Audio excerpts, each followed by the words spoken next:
السلام علیکم. Myself Nosheen ورک. ویلکم ٹو مائی چینل خوفناک کہانیاں. میں اپنے سب لسنرز کو اپنے چینل پر ویلکم کہتی ہوں. لسنرز، اس ویڈیو کے اینڈ میں ایک میسیج دوں گی آپ لوگوں کے لیے، تو اس کو بھی ضرور سنیے گا. جیسا کہ آپ کو پتہ ہے کہ میں اپنے چینل میں آپ لوگوں کے ساتھ سچی خوفناک کہانیاں شیئر کرتی ہوں. بڑھتے ہیں آج کی خوفناک کہانی کی طرف. یہ خوفناک کہانی میرے ساتھ میری ایک فرینڈ ہے، انہوں نے شیئر کی ہے، جن کا نام سدرا ہے. سدرا بتاتی ہے کہ ان کے فادر کے کزن تھے، ان کے بیٹے کی شادی تھی اور وہ لوگ سب انوائٹڈ تھے.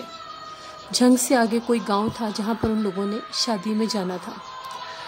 یہ لوگ پہلی بار اپنے ریلیٹیوز کے گھر شادی میں جا رہے تھے. یہ لوگ ساری فیملی چلے گئے.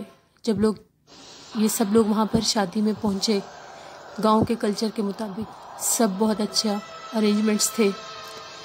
بڑی دھوم دھام سے مہندی کا فنکشن ہوا.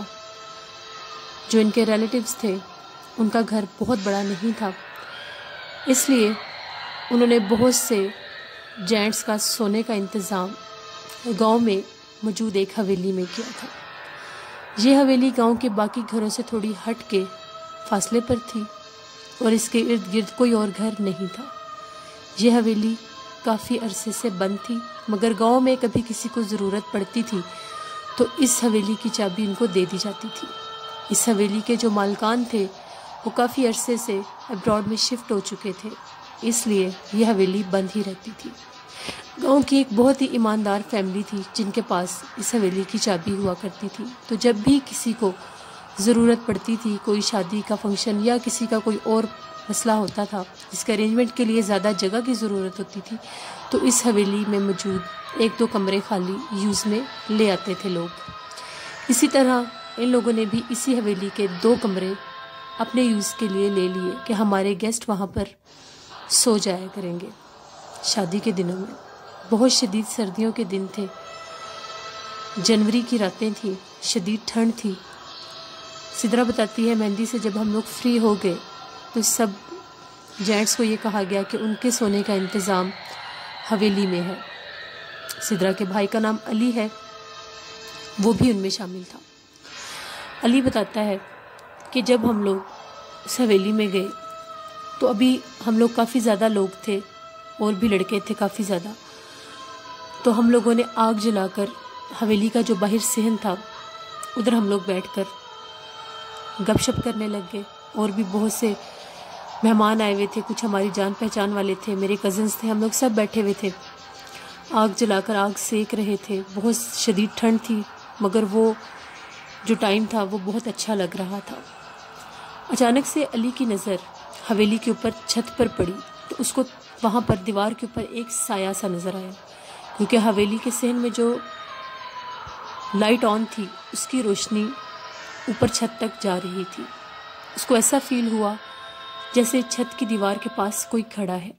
وہ غور سے دیکھنے لگ گیا. اتنی واضح روشنی نہیں تھی، اس لیے اس کو یہ سمجھ نہیں آ رہی تھی کہ وہاں پر کھڑا کون ہے. تھوڑا سا اس کو تعجب ہوا کہ یہ بتایا تو یہ جا رہا تھا کہ یہ حویلی بند ہے، تو پھر یہاں پر کون ہو سکتا ہے. مگر اس نے درگزر کر دیا. کافی ٹائم ہو گیا.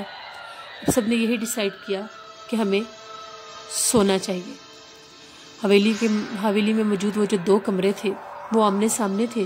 اس سے آگے بھی کچھ کمرے تھے جو بند تھے اور ان کے سینٹر سے سیڑھیاں اوپر جا رہی تھیں جو آگے جا کے 2 ڈائریکشن میں ڈیوائیڈ ہو جاتی تھیں. اب اپنے اپنے کمروں میں 5-6 لوگ ایک کمرے میں، 5-6 لوگ ایک کمرے میں، اس طرح سے وہ لوگ چلے گئے. ہر کوئی اپنے اپنے بلینکٹ میں لحاف میں لیٹ گیا. کچھ دیر گزرنے کے بعد علی اور اس کا کزن آپس میں باتیں کر رہے تھے. تو وہ بتاتے ہیں ہمیں ایسا لگا جیسے پائل پہن کر باہر کوئی چل رہا ہے. ہم دونوں نے ایک دوسرے کے منہ کی طرف دیکھا اور حیران ہو گئے کہ اتنی رات کو پائل کی آواز کہاں سے آ رہی ہے. ایسا لگ رہا تھا جیسے دونوں پاؤں میں بہت ہی بھاری پائل پہن کر کوئی کمروں کے باہر چل رہا ہے. اور وہ آواز چلتی چلتی کبھی سیڑھیوں کے اوپر جاتی ہے، کبھی سیڑھیوں سے نیچے آتی ہے، کبھی سیڑھیوں کے اوپر جاتی ہے، کبھی چھت کے اوپر سے چلنے کی آوازیں آنے لگ جاتی ہیں. وہ دونوں کافی زیادہ پریشان ہوئے کہ یہ کیا ماجرا ہے۔ خیر رات کافی ہو چکی تھی، وہ لوگ مسلسل یہ آوازیں سنتے رہے اور ایک دوسرے سے کچھ نہیں کہا اور ڈر کے سو گئے۔ صبح حسب معمول سب جاگے، شادی والے گھر میں گئے، وہاں پر ناشتہ کیا، پھر اس کے بعد بارات کا ٹائم تھا، سب بارات کے ساتھ چلے گئے۔ جب وہاں سے واپس آئے تو علی ایک بزرگ کے پاس بیٹھا ہوا تھا جو کہ اس گاؤں کے بزرگ تھے۔ تو علی نے باتوں باتوں میں ان سے پوچھا کہ یہ حویلی کس کی ہے اور یہ خالی کیوں ہے جس میں ہم لوگوں کا اسٹے ہے؟ تو وہ بابا جی بتانے لگے کہ جن کی یہ حویلی تھی ان کے آبا و اجداد یہاں پر آباد تھے، پھر ان کے بیٹے بڑے ہوئے، پڑھنے لکھنے کے بعد وہ لوگ ابراڈ شفٹ ہو گئے، تو پیچھے جو ان کے گرینڈ پیرنٹس یہاں پر رہتے تھے ان کا انتقال ہو گیا، تب سے یہ حویلی بند ہے اور یہ حویلی کافی عرصے سے بند ہے۔ اس کی صاف صفائی کے لیے کبھی کبھار جن کے پاس چابی ہوتی ہے وہ جا کر اس کی صاف صفائی کر دیتے ہیں، مگر یہاں پر رہتا کوئی نہیں ہے۔ اکثر کبھی کبھار گاؤں کے لوگ یہ شکوہ کرتے ہیں کہ وہاں سے گزریں تو کچھ آوازیں آتی ہیں، کبھی ایسا لگتا ہے کہ چھت کے اوپر کوئی چل رہا ہے، کوئی کھڑا ہوا نظر آتا ہے۔ اس حویلی کی بیک سائڈ پر تھوڑا سا دور قبرستان بھی تھا۔ سب یہی کہتے تھے کہ شاید اس حویلی میں کوئی نہیں رہتا تو اس لیے جنات کا بسیرا ہو گیا ہے، کیونکہ 40 دن اگر ایک جگہ خالی رہے تو وہاں پر جنات اپنا بسیرا کر لیتے ہیں۔ علی تھوڑا سا ڈر گیا۔ علی اور اس کے کزن نے پائل والی بات سب کے ساتھ شیئر کی، جتنے بھی لوگ اس گھر میں سو رہے تھے۔ ان کی بات سننے کے بعد اور بھی بہت سے لوگ اور بھی گیسٹ تیار ہو گئے کہ ہم بھی ادھر ہی سوئیں گے، دیکھتے ہیں کیا چیز ہے۔ اسی طرح شام کے ٹائم وہ لوگ آگ جلا کر وہاں پر بیٹھے ہوئے تھے۔ پھر علی کو ایسا ہی فیل ہوا جیسے چھت کے اوپر کوئی کھڑا ہے۔ اس نے اپنے کزن کو بتایا کہ دیکھو تمہیں نظر آ رہا ہے نا وہاں پر کوئی عکس، ایسا لگ رہا ہے نا وہاں پر کوئی کھڑا ہے۔ اس کے کزن نے غور سے دیکھا، اس نے کہا مجھے اتنا واضح کچھ نظر نہیں آ رہا، ہو سکتا ہے تمہارا وہم ہو، لیکن آوازیں تو پائلوں کی میں نے بھی سنی تھی۔ اسی طرح وہ کافی دیر بیٹھنے کے بعد جب سونے گئے، پھر مخصوص ٹائم پر باہر سے پائلوں کی آواز آنے لگی، کوئی بھاری قدموں کے ساتھ پائل پہن کر پوری حویلی میں جیسے بھاگ رہا ہے، چکر کاٹ رہا ہے، کبھی ادھر سے ادھر، کبھی ادھر سے ادھر، کبھی دروازے کے کھلنے کی اور بند ہونے کی بھی آواز آتی تھی، ان دروازوں کی جو کہ آلریڈی بند تھے۔ اب جس کمرے میں علی اور اس کا کزن تھے وہاں پر 7 سے 8 لڑکے اور بھی تھے۔ ان لوگوں نے ڈیسائیڈ کیا کہ ہم لوگ اوپر جا کر دیکھتے ہیں کہ آخر یہ کیا چیز ہے۔ انہوں نے بڑی ہمت کر کے وہ لوگ باہر نکلے۔ جب کمرے سے باہر نکلے تو وہاں پر کوئی چیز نہیں تھی، مگر چھت پر کسی کے چلنے کی آوازیں آ رہی تھیں۔ ان لوگوں نے موبائل کی ٹارچ آن کی کیونکہ اندھیرا بہت تھا سیڑھیوں میں۔ جب وہ لوگ اوپر گئے، جس طرف علی کو وہ عکس نظر آتا تھا، وہ لوگ وہاں پر گئے تو وہاں پر کوئی چیز نہیں تھی۔ وہ بڑا حیران ہو کر اس دیوار کے پاس کھڑا ہو کر دیکھنے لگ گیا کہ ابھی تو ہمیں کسی کے چلنے کی آوازیں آ رہی تھی اور اب وہاں پر کوئی بھی نہیں ہے۔ ابھی وہ وہاں پر کھڑا ہی تھا کہ اس کو ایسے لگا اس کے پیچھے کوئی آیا ہے۔ ابھی وہ پیچھے پلٹنے ہی لگا تھا تو اس کے کان میں کسی نے بہت ہی خوفناک، بہت زور سے چیخ ماری۔ اس چیخ کو سن کے علی بہت زور سے چیخا اور نیچے گرا اور بے ہوش ہو گیا۔ سب لڑکے اس کی طرف بھاگے، اس کو بہت ہلایا جلایا کہ اس کی آنکھ کھلے، مگر وہ بے ہوش ہو چکا تھا۔ اس کو اٹھا کر نیچے لایا گیا، باقی سب کو بھی جگایا گیا۔ بڑی مشکل سے اس کو ہوش آیا، مگر وہ بہت ڈرا ہوا تھا۔ وہ لوگ سب اس کو لے کر، آدھی رات کا ٹائم تھا، سردیوں کے دن تھے، شادی والے گھر میں چلے گئے۔ وہاں پر بھی سب کو پتہ چل گیا کہ اس طرح سے یہ سارا ماجرا ہوا ہے۔ علی کی حالت بہت عجیب تھی، وہ مسلسل خوف میں تھا، اس کو بہت سا بخار بھی ہو چکا تھا۔ گاؤں کے ایک مولوی صاحب آئے۔